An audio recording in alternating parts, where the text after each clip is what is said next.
Don't stop.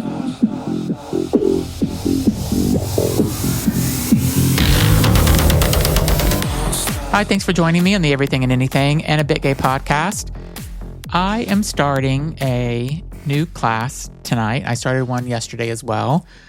As you know, I interview a lot of psychics and mediums and people that do past life regression. And I have a few interviews coming up that you haven't heard yet. I had Angela Ford on, who talked about remote viewing, where she worked for the CIA back in the 80s. And I took her class also on remote viewing. I just find this podcast has just opened my eyes up to so many different things that I never thought about so much before. Like, I didn't even know what remote viewing was until I started this podcast. And I didn't know what channeling meant. So all these things are completely brand new to me over the past 2+ years since I've been doing my podcast. I do a lot of research to find people that I think are interesting, that are psychic mediums. There's a lot of fakes out there, so I really do my research to make sure that they're the real deal. They're not just trying to steal somebody's money to give a fake reading. And some of these psychic mediums actually charge a lot of money. Like, I've gone on TikTok and then gone to their link in bio and looked, and some of them are charging $400 or $500 an hour, which is insane. But I mean, if they're the real thing and they can connect with someone and give you answers that you're looking for, I mean, I think it's amazing if people can do it. I also love the subject about talking about children that have remembered their past lives. So I just talked to another guest about this, but that you'll hear this podcast in the coming weeks. But there's a lot of children that are under the age of 5 years old, and they start talking about, previous things that happened. They say names or talk about events that's happened. And there's so many documented. I think there's a documentary coming out about it. There's like some on YouTube. That these kids that are under 5 years old have like memories from past lives. And then after the age of 5, it seems like they start to kind of go away. And I think that's just so incredibly amazing, where this one video of this kid that I seen on, it must have been YouTube, where he was talking about some village in Europe that he lived in. And I don't know, there was a lot of evidence that he was bringing up about this village. And his parents actually went and looked to see where this village was. They ended up taking the kid there to this village where this child said that he grew up with and had family. And this particular house, or I can't remember the full details in detail, but there was a house or a pub or something that he went to. And when he walked in, he knew some of the people's names in there. And there's no way he would have known that any other way. So I think it's just so incredibly interesting that people have these past lives that they can remember, and why they can only do it until they're 4 or 5 years old. Then it starts to dissipate and disappear. I think there should be a lot more research into this and on why that is. But it's all fascinating to me. And my guest today is going to talk a little bit about past life regression and hypnosis. And I love my conversation. His name is Craig. But just such an interesting person. He has a interesting career and stuff. So enjoy my interview with Craig. Leave a message on YouTube or on the podcast and let me know what you thought about the interview. Or send me a DM on Instagram. The Real Zach RE is my Instagram name. And tell me what you thought, because I love people like Craig and would love to know if this is the same types of interviews you'd like to hear in the future. So thanks for listening. Hi, thanks for joining me on the Everything and Anything and a Bit Gay podcast. Today I have a new guest. His name is Craig Merriweather, and we're going to talk about past life regression and therapy and a lot of different things. So welcome, Craig. Oh, thanks, Zach. I love this conversation. It's going to be really fun, and we can go super deep into all sorts of things like consciousness and memory and time and healing. And it's a fun conversation. So let's do it. So tell me tell my audience a little bit about like what you do. So my official job title is hypnotherapist. And I know that has a lot of baggage to it because of what people see in movies Mm-hmm. and TV shows and Las Vegas entertainment shows. But really what a hypnotherapist does is use the power of a person's subconscious mind to create healing. It's not taking away control, it's giving back control. Let's say somebody's struggling with some anxiety. I'm a little late to our conversation. You were kind enough to be patient with me because a client reached out to me today and said they were struggling. And so kind of rearranged my schedule. And I appreciate your patience with that because anxiety is a real big problem. Yeah. The nervous system goes haywire. Well, the person's already out of control, right? To the point of maybe even, having physical symptoms like sweating or throwing up or their heart is racing, something like that. They're already out of control. So this work doesn't take away control. It gives you back control. It's almost like a reverse engineering the situation. There's something within your subconscious mind, or that person's, not yours specifically, but in that person's subconscious mind that is creating this fear or this anxiety, or maybe because of a past trauma, maybe something that happened last week, maybe something that happened 40 years ago. But the subconscious mind is holding on to some sort of hurt and pain. Mm-hmm. And so in a sense, this person's already hypnotized. Some of them may be hypnotized to pick up a cigarette filled with cancerous chemicals and inhale it into their lungs. That's insane. Yeah. The person's out of control. And whether they need it for self-soothing or they did it as teenagers to look cool and be hip with their friends or whatever, that person has hypnotized themselves to literally create ill health within them. That person's out of control. So what this does is give you back that control because it's your subconscious mind that's creating the issue. Now, it may be trying to protect you. More than likely, your subconscious mind is protecting you from some hurt or pain you experienced in the past. Again, maybe a week ago, maybe 40 years ago. It wants you safe and protected. That doesn't necessarily mean happy and successful. Mm-hmm. And so it's that protection, that survival that it's looking for. And it'll hold on like files in a filing cabinet of all this old hurt and pain. Now, something is triggering something, again, whether it happened last month or back in high school or when you're a little kid, it'll trigger that file and you'll get the warning signals. So if someone pulls a fire alarm in a building, the sirens go off, the strobe lights go off, warning everybody that there's danger, you need to get to safety. Well, we also have a warning system. Only instead of sirens and lights, we have feeling states. We have the feeling state of anxiety, the feeling state of fear, the feeling state of anger is warning us that there's danger. Problem is the mind can't tell the difference between what's real and what's imagined. That's why when somebody's maybe having a really crazy, ridiculous nightmare of a cheeseburger chasing down the street, throwing coconuts at them, it's dumb. Yeah. It's never going to happen. But that'll literally turn on the stress response. Even in the middle of deep sleep, having a nightmare, you're sweating, heart is racing. You have that full-on anxiety response. 300% more blood moving to the big muscle of your arms to fight, 300% more blood moving to the legs to escape a cheeseburger. So you can imagine what's happening in your waking world with something a little more realistic around work or relationships or the world, the news of what's going on. So the subconscious mind will turn on that warning system, will turn on that protection device, that armoring of yourself with the anxiety, with the fight or flight, because it wants you safe. It wants you to survive. The problem, and that's not a problem, but one of the aspects of being human is what you practice, you get better at. Mm-hmm. Oh yeah, we know that. If you ever had to take piano lessons or you're learning guitar, you're learning dance or martial arts or learning to walk as a kid and learning to ride a bicycle, what you get better, you practice, you get better at. Or if you're practicing anxiety, or if you're practicing anger. So what hypnotherapy helps you do is by moving into more, even just a gentle, relaxed state of mind and body, getting into that daydream state of being bored back in high school math class or at that meeting at work yesterday. And you just start drifting off. You're at a party and somebody's going on about something you don't care about. Your mind starts thinking about the weekend and you got to get plans together and you're going on a vacation, you got to pack and you got that meeting to get the power. Your main mind drifts off to the future, remember something in the past. That's the state of hypnosis. Yeah. Everybody can do it. Everybody does do it multiple times a day. That's the whole point of meditation is to bring yourself back to the present moment, right? Because everybody's mind's flittering away. Well, that's what we want. We want your mind to flitter away because that's the hypnosis trance state.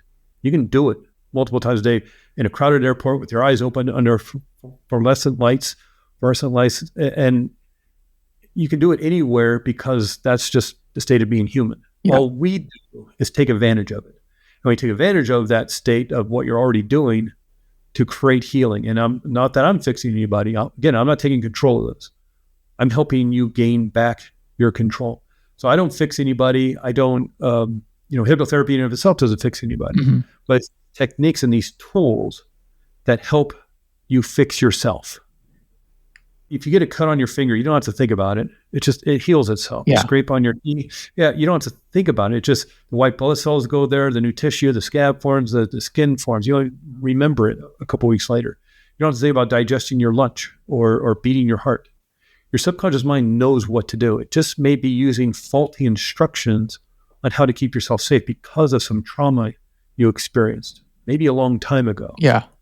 So it just kind of has these instructions on, well, we thought, the subconscious mind thinks the best way to deal with this is to armor yourself in this way. And it's not.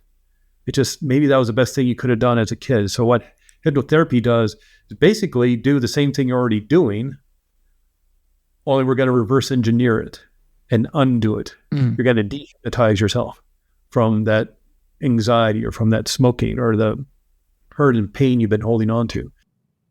And we'll be right back. Okay, and now back to the show.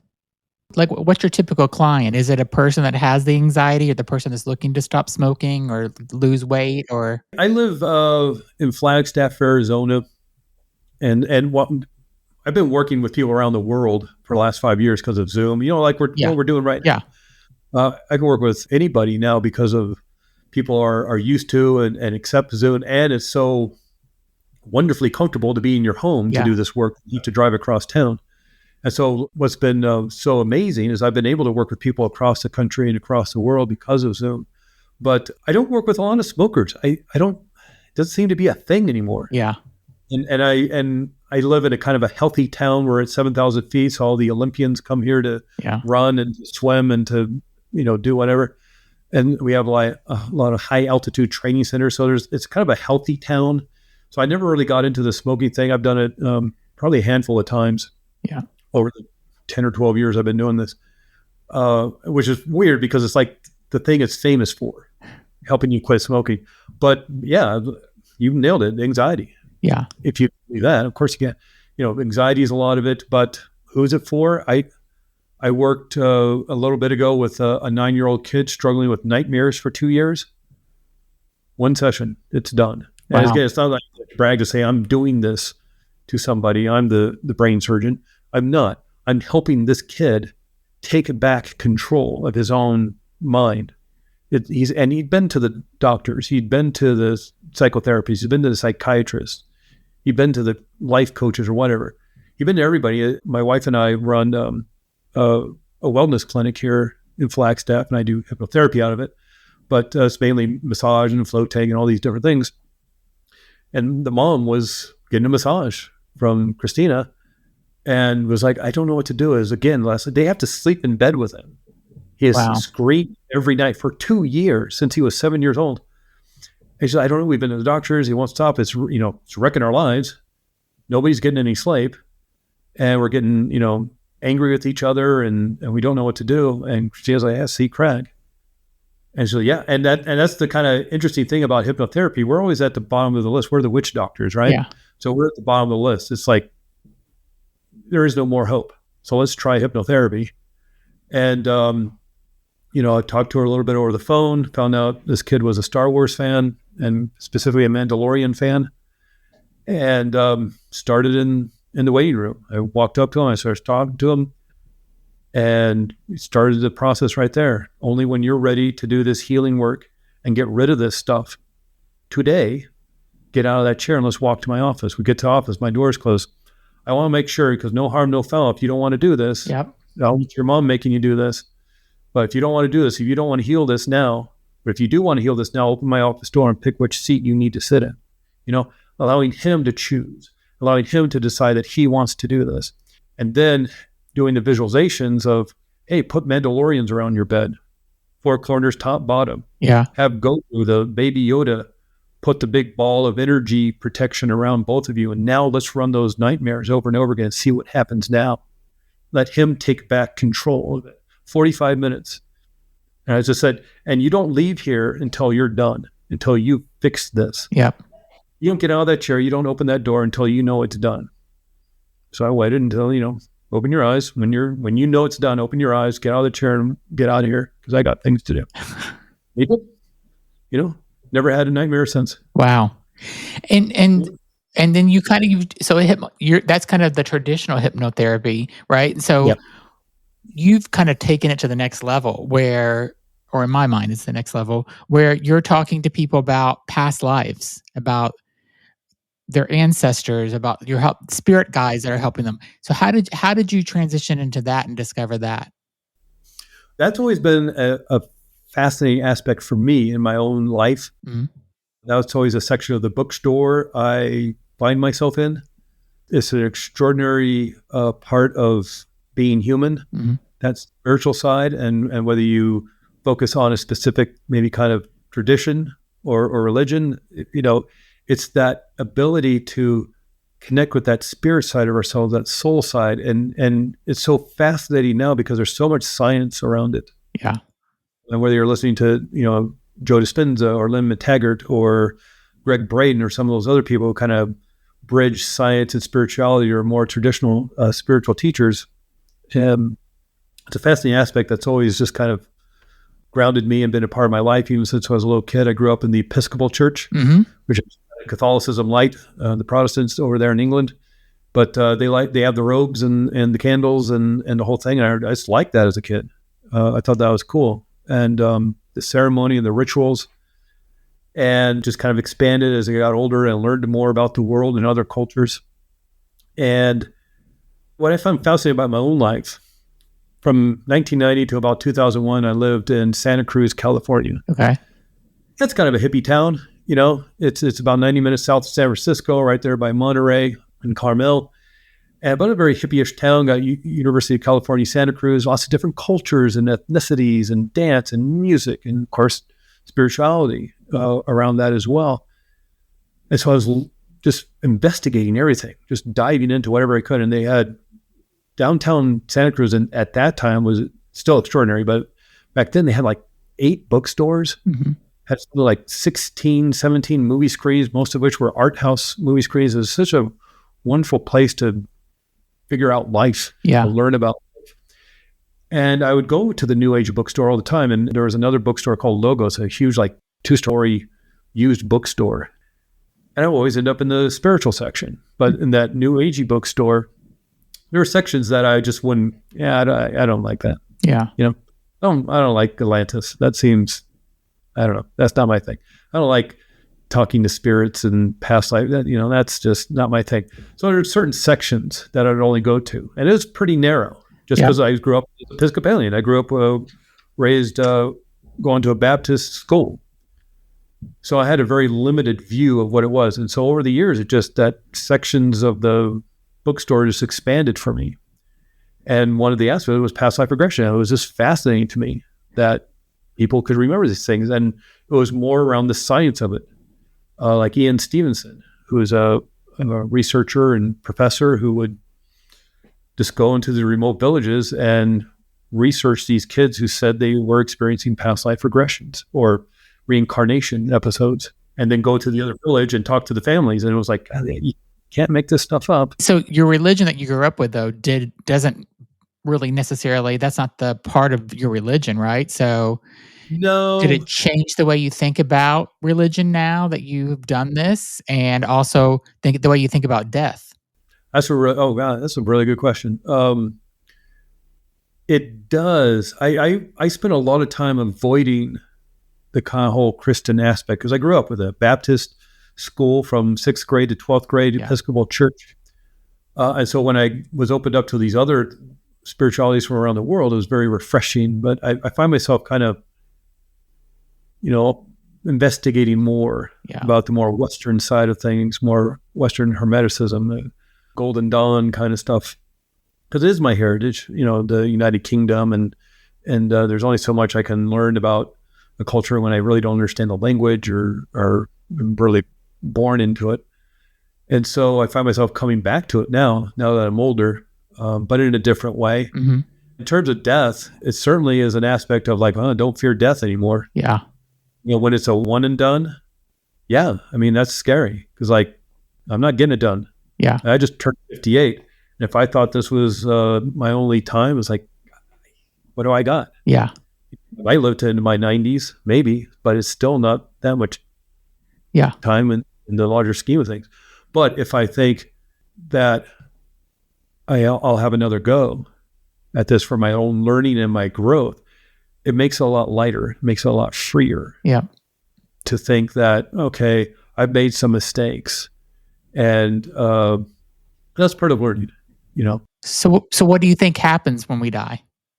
Well, I'm a big fan of Michael Newton and his work. And if anybody's interested, some incredible books are Journey of Souls and Destiny of Souls. I put some of this in my own book, Past Lives Guidebook, but kind of a core of my research that I did for my own book about the science and spirituality of past life regression was Michael Newton's work. And Michael Newton, he's passed away at this point, I think 2011 he passed away. He was a psychotherapist. And in 1969, he accidentally regressed somebody to spirit world.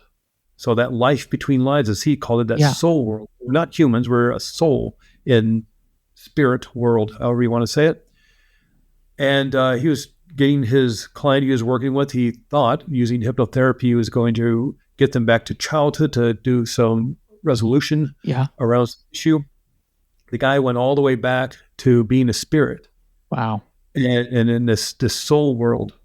And he was so intrigued by this, they said, I wonder if I could do it again. And so he started working with other people in the 70s, seeing if he could create some sort of protocol that would get people back to this state of being a soul. And he figured it out, working with hundreds and hundreds of people over the course of some years. And what he realized as he's getting people back there and asking them questions and they're having their experience, people are having similar experiences. Majority of people are having a very similar experience, even though they're different ages, different cultures, different ethnicities, different economic groups. They're all having similar experiences and they didn't know each other. You know, there's no internet. It's not like they could communicate with each other. And so he started writing it down. He started researching that. And he spent basically like 2 decades researching people's experience of soul world, asking different questions. And these are like 3-4 hour sessions with people. So they were getting in deep. And so that's his first book, Journey of Souls, came out in 1992. And it's the experience of these people. And so it kind of uses it person by person, like what people experience in the different places they go, meeting with their soul group, their soul family, their soul mates, their spirit guide, the council of elders, the spiritual library, all these different places that people seem to go, the healing place where they can create energetic or spiritual, even physical healing. And he spent another decade working with another thousands of people. And in 2002, 2001, somewhere, he released Destiny of Souls. It's like twice as big as the first book. And there's even more information about it. And again, it's not like he's channeling this information or he's guessing or he worked with 3 people and this is what they said. He worked with thousands of people over 3 decades and they're still doing the work. He started training people in how to do this work in the 2000s. He created the Michael Newton Institute. He passed away in 2011 as an old man, but the Institute is still creating new books and new research and they're continuing on with the work. And so in terms of what I think happens, I'm a firm believer in his work and his research. It seems most legitimate and has the most backing to it. Yep. Dolores Cannon also has similar. Yeah, she's amazing. I've seen a lot of her stuff. Yeah. Yeah. And so you might read a little bit about that in Brian Weiss's books. He tends to focus on either one person's experience or maybe just kind of a handful. But he's focused mostly on past lives. In terms of what happens after death, I think Michael Newton nails it on the head because, again, it's not his experience or his channeled experience or his work from reading other ancient manuscripts. This is what people experience, and it's thousands of people over decades of work. Now 50 years worth of work. And it is this idea that we are here as souls to learn. and to grow. Sort of like we become these new souls, and that's a whole discussion in itself, how that all happens.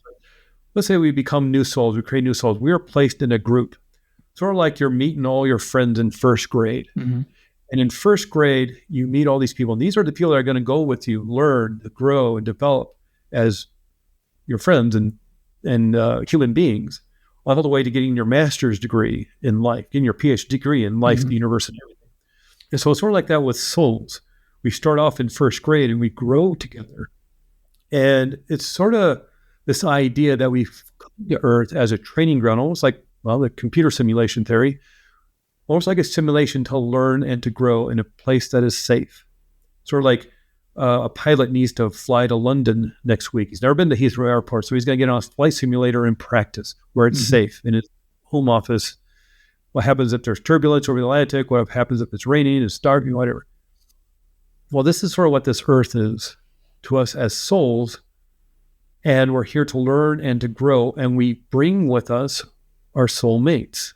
Now, you may have one primary soulmate. You may have a soulmate that is more of your romantic partner throughout these lives, or maybe people switch up the parts, but it's sort of like having a theater troupe in your town, a community theater troupe, and there's 8 actors in this theater troupe, and they're going to pick 6 plays to do throughout 20, whatever years coming up for this next year. And they pick these 6 plays, and then they decide who's going to play what role. And then they go through that play and they learn and they grow, and the characters in that play learn and grow throughout this play. And then they move to the next play and they decide they're going to play different parts. They're going to switch it up. Yep. Wear different costumes and wear different hats, and they're going to play different roles. So in one role, maybe you and I are best friends.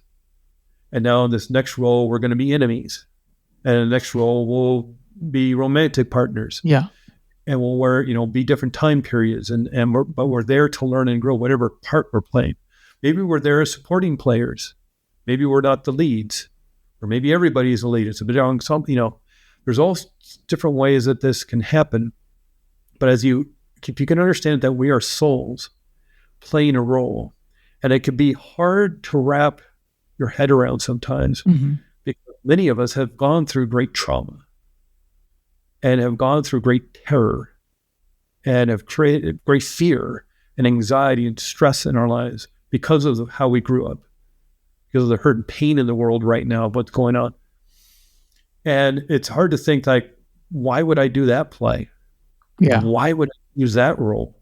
And why would the person who played my friend in this last role now be my enemy in this role? It melts your brain. Yeah. To try to wrap your head around it. But if you can look at it from afar without the intensity of those emotions, from afar and say, well, what if I'm here for learning and for growth? What if I'm here to heal something that happened to me in the last life that I'm carrying with me? It's not like, let's say I'm doing a play, and in a big dramatic move, I jump off the couch or something, I jump off the table, and I really sprain my ankle. Yeah. Now I'm hobbling around in that play with a sprained ankle for the rest of the run of that show. And then we decide we're going to do another play in the next month. Well, my ankle's not going to heal. So now in that next play, I got a messed up ankle. Yeah. But because of that play, it's because of the play I did before. Yeah. But I with me, and that's not the greatest, analogy. Yeah, but it's like one life to the other, right? Well, maybe we're here to heal something that happened in a past life and we brought it with us. Maybe it's more of an emotional thing or a mindset issue. And we'll be right back. Okay, now back to the show. And if you look at like kind of Dolores Cannon, you think about what she's saying. She's talks about stuff off the planet Earth. Do you think that's accurate as well? I've worked with a couple of people who had not of Earth experiences, and it's wild. Yeah, it's crazy. Michael Newton talks about it. I think Brian Weiss even has a book about it, if I remember correctly. Maybe I'm thinking of somebody else. And it's really interesting because there's actually a term in the past life regression therapist community, and it's called the Atlantis syndrome. Yeah. And people will have a past life experience and they'll say, I'm in Atlantis. and they'll talk about this world, and it sounds extraordinary and incredible. And what some past life regression people won't know is what questions to ask. Oh, they're in Atlantis. And I'm not saying Atlantis is real or not real. Yeah. But it's just that people are explaining this thing, and the only way they know how to explain it is that this is Atlantis. But if you start asking certain questions in a certain way, you'll find out that it's not Atlantis here on Earth. Yeah. They're on a different world. Mm-hmm. But it's the only way they know how to explain it is by saying, well, this must be Atlantis. I heard about it somewhere, or maybe they're super into it. And they'll say, oh, this is Atlantis. And it's not. It's an entirely different world of different beings. There's two cool stories around that. One is somebody I worked with. And when I talk about this with people, we do a consultation call, and I send tons of emails. We go back and forth because it's a big decision to do this, especially if we're doing more of a 3-4 hour kind of session. So it's going to go super deep. And there's a back and forth. And I talk about Michael Newton because that's important to my work. I use his protocol. I focus on a lot of what his healing work that he did in his sessions because I think it's important. So I'll talk about, like, you'll meet your soulmates, you'll meet your soul family, you'll meet your spiritual guide, or go to count. I'll say what I never talk about is the spiritual library. Mm-hmm. I have to have time to go through everything, and spiritual library, whatever. I've had people go to the spiritual library. I've never mentioned it. They'd never heard of Michael Newton. They didn't read the books beforehand. They didn't have time. Maybe they read Brian Weiss. And they'll go to spiritual library, or they'll go to some other place I never mentioned or they didn't know about, which always feels chills. It's like, geez, wow, this spiritual library. Because you think, well, I'm kind of leading them because I say they're going to meet their soulmates, and I say they're going to meet their spirit guide because I want them to. So I make some leading questions about, will you see this and will you see that? But I never mentioned a spiritual library. And I've had a couple of people go there, and one person went there, and there's a book on the table.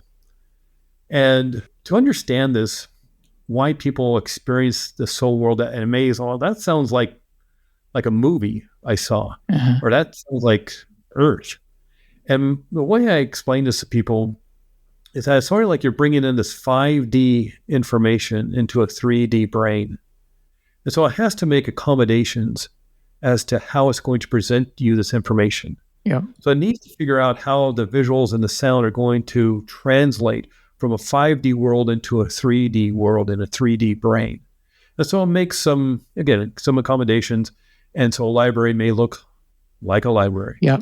And look like something different to somebody else. And so she was opening this, but she spent a bit of time describing the cover of it, which was pretty detailed and extraordinary. And she opened it up, and it was all her lives. It was a book of her lives on different planets. Wow. In different worlds and stuff. And it was just like she just kind of went through them quickly as she kind of perused the book. But the other one that's really fascinating that I mentioned in my book, Past Lives Guidebook, is that there's all this remote viewing experiments and research being done by the government of the United States, her tax bill, back in the 70s and 1980s, and probably still, because if it worked, and all the research showed that it worked, they're probably still doing it. It's just they don't want you to know about it because you're upset. People got upset that they were spending all this money on it. Well, you can go to the CIA.gov, and I have the link and stuff, and you can Google it too. But they did a remote viewing of Mars 1 million years ago. Wow. The real thing they did, the CIA did. And it's on CIA.gov. It got released through the Freedom of Information Act. And you probably just Google CIA remote viewing Mars, something like that, and the document will show up for you. And so what these remote viewers would get would be a little piece of paper in an envelope, and it tell them what they were supposed to remote view. Usually it was like, the Russians are building a submarine, go figure what's going on with that. The Middle East is something's going on there, go figure out where the bunker is. Well, this one was view Mars 1 million years ago. And the person did. And it's extraordinary because he's not only seen that the pyramids and that they're leaving Mars, some are being left behind. Scouts have gone on to find another planet because Mars is being destroyed. Well, what's extraordinary, the remote viewer, there's a kind of a coach there with them asking, well, ask this question, ask that question. There's somebody in there with them. He says, engage with the being. that he sees. Yeah. And this is like brain melting. This person is remote viewing not only just a different location off of Earth, remote viewing Mars. He's remote viewing Mars in the past. He's now going to engage one of the beings that lived there 1,000,000 years ago. And he does. He engages with this feeling. And there's a transcript of what their conversations are. Wow. And it's in my book. I put the transcript in the book, Past Lives Guidebook. And the kind of the coach, the facilitator of the session is like, how is this person engaging you? Does he think you're a real person? And the person in the trance state says, I get the impression he thinks this is a hallucination. Oh. That talking to me is some sort of dream or hallucination. He doesn't think this, and that gets even more mind melty too. Because what if you're having dreams about other worlds and other beings, and it gets crazy. So I actually interviewed Angela Ford. I don't know if you've heard of her before. She was part of the CIA. That whole thing that you just talked about, the Stargate, I think is what they called it, back in the 80s. And she was on the Sean Ryan podcast and a couple other big podcasts. And so I had the opportunity to interview her. The interview's coming out in a couple of weeks. But she talked about all the things that she was able to kind of see through remote viewing as part of that program. And it was very interesting. She's such an interesting lady. Yeah, that whole thing is fascinating because, again, it sounds like science fiction. It sounds like something somebody made up for a book or a movie. And when you start digging into it and you see the actual documents on government websites that said, oh yeah, this totally happened. Yeah, we spent a lot of money and time and think about it. If it didn't work, they wouldn't be doing it. Yeah, exactly. They did with a little bit. And the whole thing came about because the CIA found out that the Soviet Union was looking at ESP and well, if they could read our minds, then how does that affect our protection, our democracy, and all this? This was there's a whole Cold War thing that the CIA was afraid the Soviet Union, the KGB was using ESP experiments to try to get into the minds of our military and government officials and find out our secrets. And so they decided we're going to do it too. And they found some scientists who were willing to look into it. And it's some of the stories are just wild and fantastic. There's a lot of books out there about this stuff.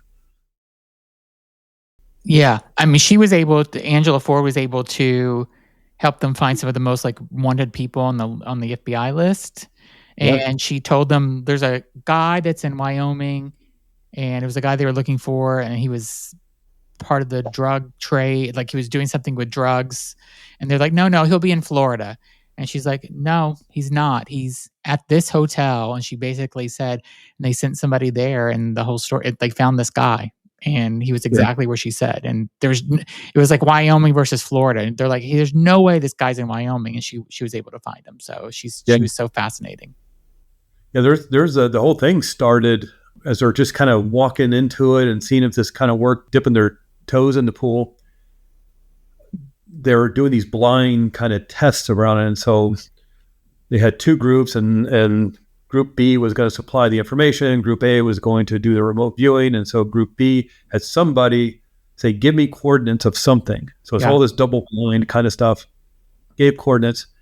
And these remote viewers, two of them, discovered an underground bunker. Oh, wow. A military underground bunker. And when it came back to the guy who gave coordinates, no, that was my summer cabin.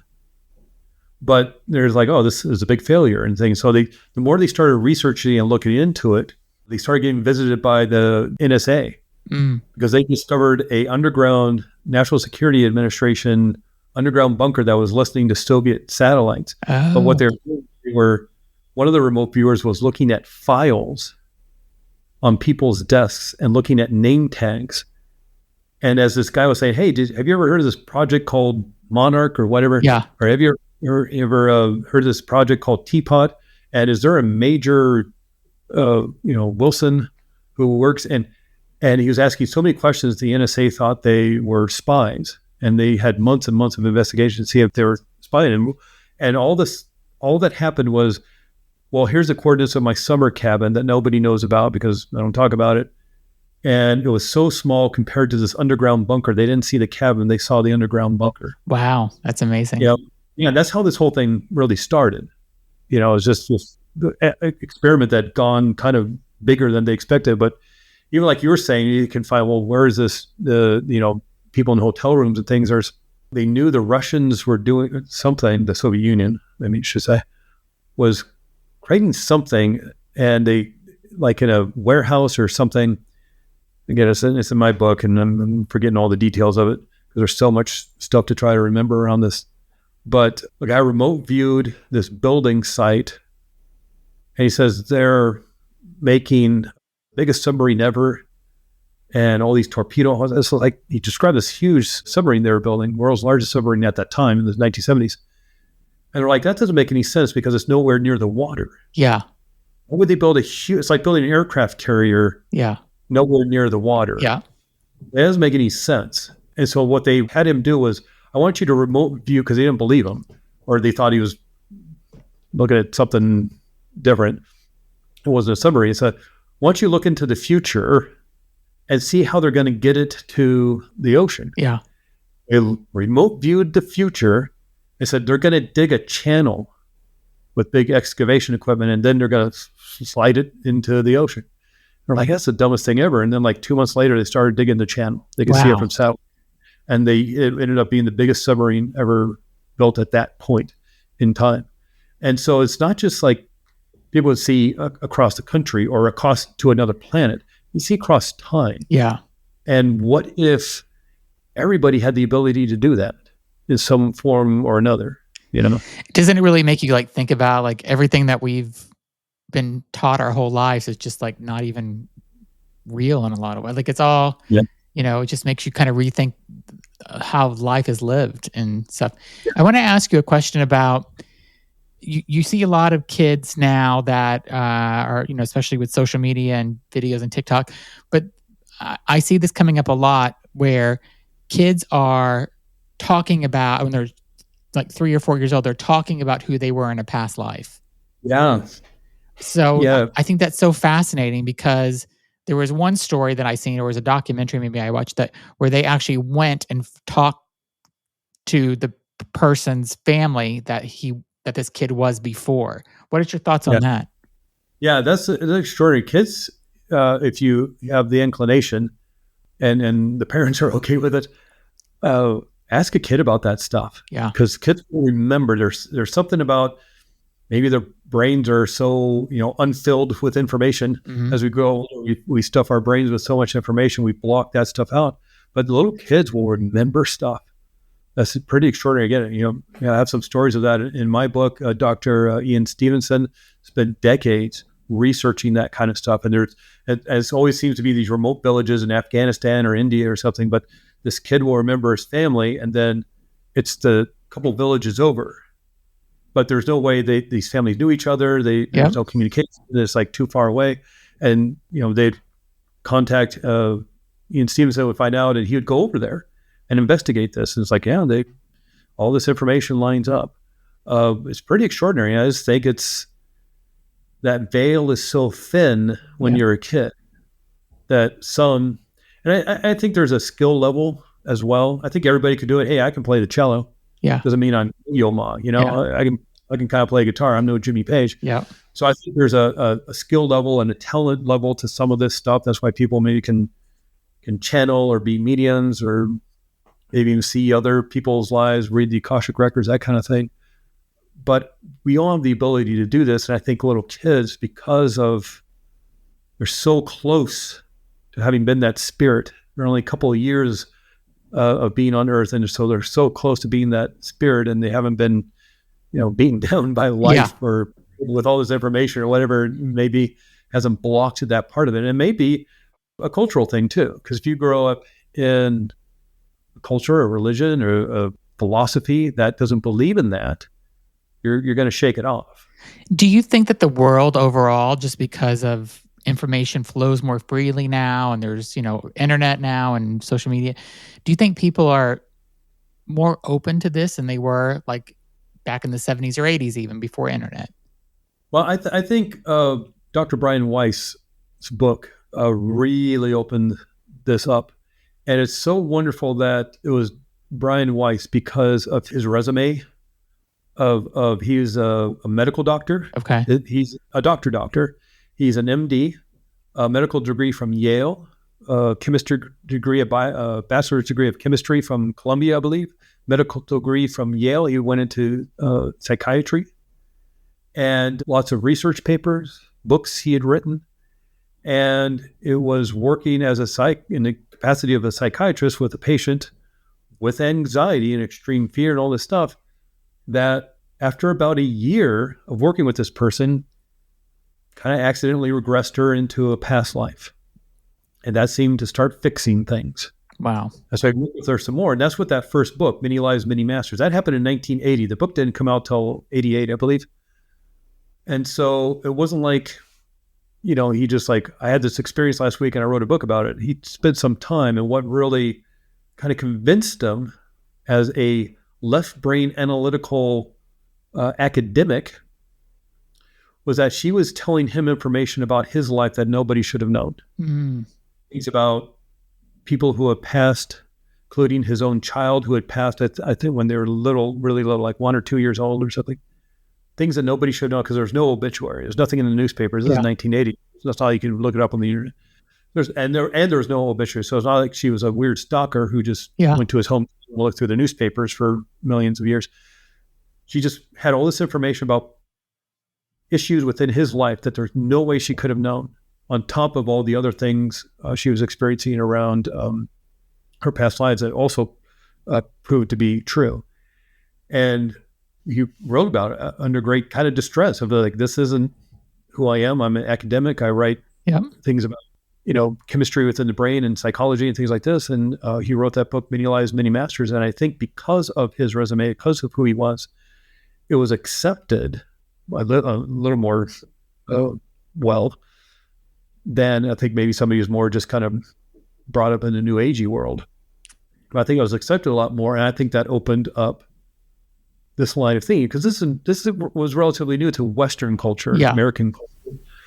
Certainly not in India. Certainly everybody's shrugging their shoulders. Yeah, everybody has those experiences, but we don't. And I think because we block it off. It's tell the kids they're just imagining it. And so you grow out of imagining crazy things. Yeah. And I think Brian Weiss, because of his pedigree, if you will, opened that up in a more serious way. Oprah liked it, so that helped bring it to the masses. Michael Newton put his book out in 1992. People started discovering Dolores Cannon and her work, and maybe even Rudolf Steiner and some other people who kind of written this stuff way, way long ago.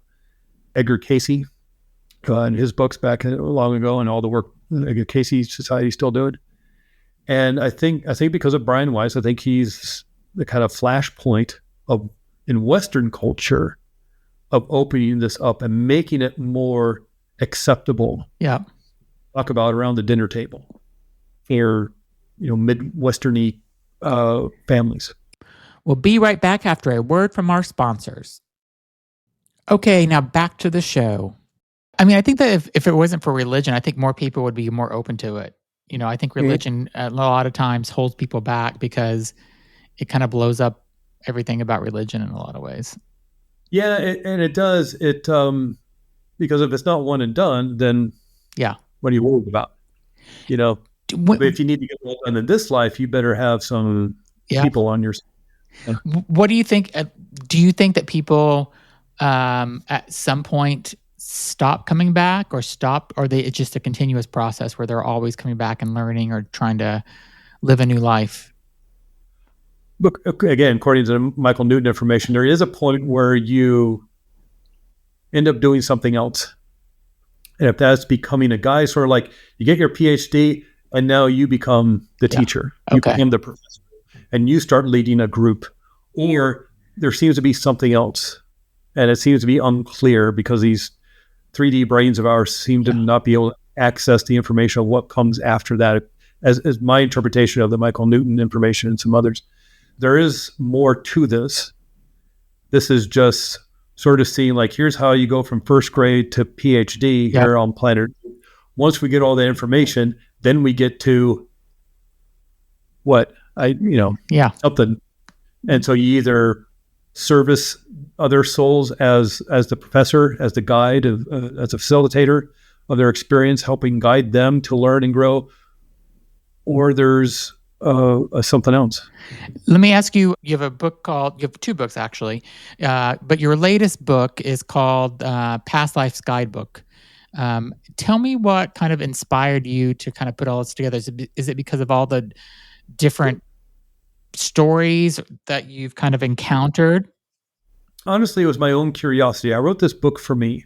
I was working with a book editor, and she had this big kind of form to fill out, and one of it was like, who is this book written for? And you're supposed to say, well, this is a vampire romance and it's written for 14 to 18-year-olds, or this is a self-help book for people struggling with retirement once they retire at 65.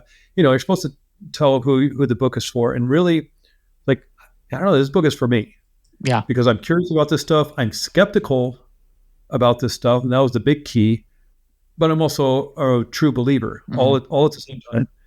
And so I thought, well, what would it take for me to really believe this stuff?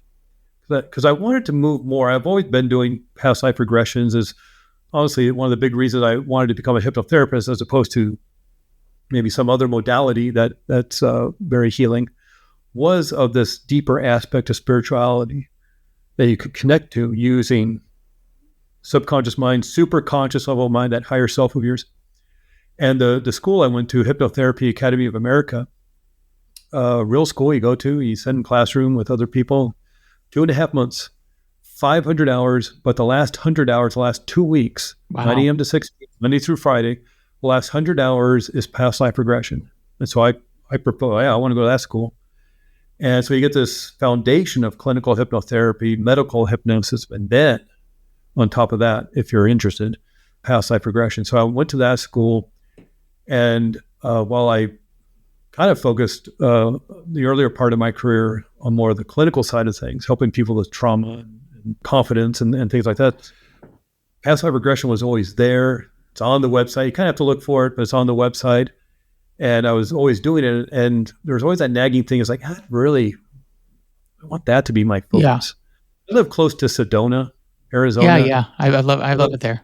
I'm close to the Grand Canyon. I'm real close to Sedona. I'm like, oh, it's kind of being done there. And how do you compete with Sedona, really? Yeah. Or even Scottsdale to a certain extent. And I thought, well, maybe I should kind of focus more on the clinical stuff and get my, name out there.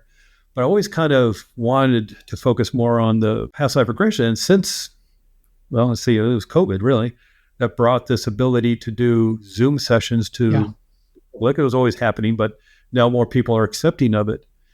It allowed me to not have to compete with Sedona anymore. Yeah. I can work with people around the country, around the world. And, and not to brag, but, or maybe to brag, I don't know. It's not really to flex, but it's just like to explain the power of this. Is I'm working now with like 2 professional basketball players in the European League. Wow. One was in Iceland, one was in Lithuania. Now one of them was in France. And one of them got my name. The reason I'm working with him is because he got my name for somebody I was working with, a friend of his who lives in Puerto Rico. And so again, it's not a flex. It's just like, this is the power of this word. And it's not because I'm fixing anybody. And that's what's so great about it. I don't fix anybody. Hypnotherapy in of itself doesn't fix anybody. You fix yourself. Yeah. You have the experience of past life regression. I don't have to read you. I don't have to send you energy or anything like that. This isn't a massage. I'm facilitating your own healing work. I'm lifeguarding this thing. I'm keeping you safe and protected and moving around blocks and walls if those happen to show up, and making sure the healing gets done. Because sometimes you just want to stay in this beautiful spot of soul world, of the garden awesomeness. It's like, okay, we need to move on to the things you wrote down you wanted to look at and you wanted to heal. Or no, I just want to stay in this with my soulmate in this past romantic thing by the waterfall. And I know, but we need to move on to the next important event in that life. And so that's what's helpful by having a facilitator and a guide. And what's beautiful about it is with Zoom and all these other kind of technologies, you can work with somebody around the country, around the world in a different time zone. And so that opened up, well, maybe I can focus a little bit stronger on past life regression. So I created sacredmysteryhypnotherapy.com. And to kind of help promote it, I wrote the book. Yeah. But I wrote a book that I wanted to read. Yeah. I don't write like a Brian Weiss kind of, here's somebody's experience. Those are fun and can be helpful. Certainly, I don't have 4 decades and thousands of people's experiences to write a book like Michael Newton. So I wanted to do the research. Well, could this be explained through science, through history, through spiritual traditions throughout the world, through biology, why people are experiencing these things? And so through the research the government did around remote viewing, through the biology of what people are looking at in the brain in terms of non-local consciousness, meaning consciousness is not held in the brain, but the brain is in a holographic universe theories, computer simulation theory, multiverse theory, all these different ideas around how we're perceiving reality and can we perceive other realities? Has anybody done it? Here's people's experiences that seem to indicate that we have more than one life because it was proven. And so put that all together, shake it up, and hopefully by the end of the book, you're like, yeah, I think this obviously is a real thing people experience. Yeah. And they have similar stories too, which makes it kind of really fascinating, right? I mean, yeah. Like I say, it gets kind of, the hair gets raises on the back of your neck when people, I seem to be in some sort of spiritual library, or I seem to be in, they're like, oh, I never mentioned that. Had never heard of it. Yeah. Because they didn't read the books. This is new to them, and it gets wild. Yeah. And again, it melts your brain. Yeah. When you start putting it all together, and then that's what my hope was with the book, is to put it in an order in a way that will help you between the history and the biology and understanding more about time and memory and consciousness, that we can access other times. Sort of like just, you can remember what you had for lunch yesterday, last week, and you can remember what happened at that meeting at work a month ago, and you can, remember something that happened in high school, whether you did sports, you were in band, you're in theater, you smoked cigarettes behind the gym, you went to high school, probably remember something from high school. Remember, what's your earliest memory? Yeah. Well, all we do in past life regression, let's do this, go a little bit deeper. We're swimming in the same pool. We're just, instead of swimming in a shallow end and remembering high school and what happened as a kid and going to Disneyland and all that, let's go over to the deep end of the pool. Yeah. It's the same pool. We're just remembering something. Yeah, that's a good way to, that's a good way to think about it, or a different way to think about it. I like that. Yeah. Yeah. So it's not like you go there and it's like, well, I'm afraid of experiencing it because what if it's intense? Yeah. And that's what a lot of people need to work on, the healing aspect, because maybe there was an intense experience in a certain past life and they need to focus on that. And we do that in a safe and gentle way, but it's not that you're experiencing it. It's not like you go back and you can get stuck in it. It's just like you can't get stuck in your memory about high school prom. Yeah. Or your lunch date that you had last Saturday. You can't get stuck in it. You can remember it. Yeah. You may remember an intense experience like a car accident, but you're not in it. Yeah. You're not stuck in it. Yeah. It's just a memory. And so you're just accessing past memory, just like, and here's a whole other podcast of, experiencing the future. Yeah. So Craig, are you taking on new clients at this point? And if you are, how would somebody get in touch with you? This is an experience that, of course, you can do multiple past lives throughout your life. Generally the more intense ones, when we're doing 3 or 4 hours, people generally do maybe 1 or 2 a year. They may just do 1. So there's always room for new clients, new appointments. And generally I'm around. So the best place to find me is sacredmysteryhypnotherapy.com. The book is Past Lives Guidebook, which you can find on Amazon, or pastlivesguidebook.com. And I've been going to some expos over the next few years where we can find them in Seattle and Cincinnati and LA and different places. So we're going to try to hit the bigger ones in various places. So you might see me at one of those, and happy to talk with anybody. Now let's just talk. We set up a consultation call or just chat through email or something, and happy to talk about this. Awesome. And I will put a link to your website and link to your books on Amazon as well. And, if you are interested in this, reach out to Craig. And I'll just say that I did a past life regression with a woman named Maya Rath, and she took me back. And I think it's so interesting because now it's not like it's a memory. Now it's like a memory I had, and it's not like something that, I don't know, it just feels like it's part of who I am now that she's brought this up. So it's really, I think it's fascinating. So Well, it can be very extraordinarily enlightening yes, that's exactly what it was. It was enlightening. because even if you're walking into this as just a fun experience, which is fine, you just want to discover a little bit more. Maybe you read Brian Weiss or Dolores Cannon, and you want to see if you've had any past lives. It can be more than that because you experience this, and it opens up. Well, if I've had that life, how many others have I life? And is there a thread?